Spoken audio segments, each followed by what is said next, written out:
Yan, ganyan po kadami mga kamisyon yung ating food pack po kapag tayo po nag-distribute sa ating mga homeless na kababayan guys, no.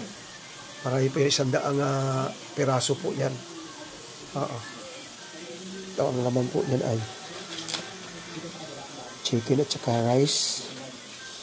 Yan guys, oh. Tsaka pansit gisado po yan. Ayan guys. Nalagyan pa po ng tasty yan guys. Ayan po yung tasty natin.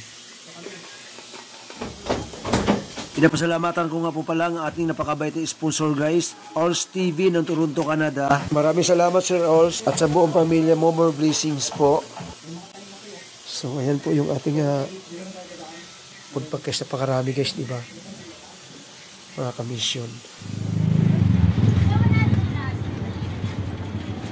Asan na iba? Ay, kinarga na? Hello. Mga kasama ko guys sa ating pagmi-mission guys. Food pack mission. Dito po tayo guys sa rotunda ng Villamor guys. No? Crossing po ito, yung may pabilog po dyan sa harapan po natin. Mayroong paikot papuntang Resort World, papuntang Terminal 3. Mayroon din papuntang Gate 3, papuntang Merville, Bikutan.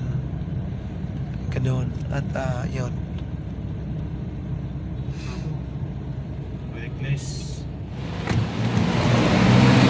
Uy!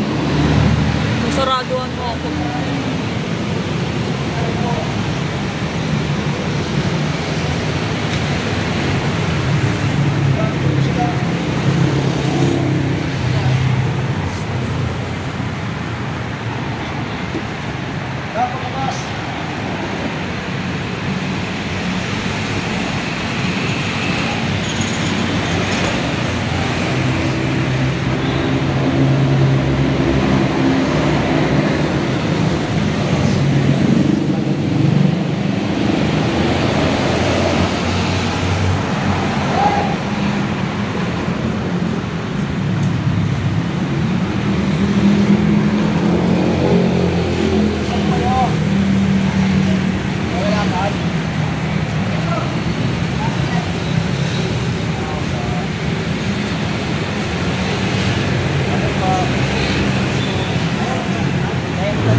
At ayan po mga kamisyon, abangan nyo po ang next episode ng ating video. Ingat po sa maulan na panahon. Bye bye, God bless.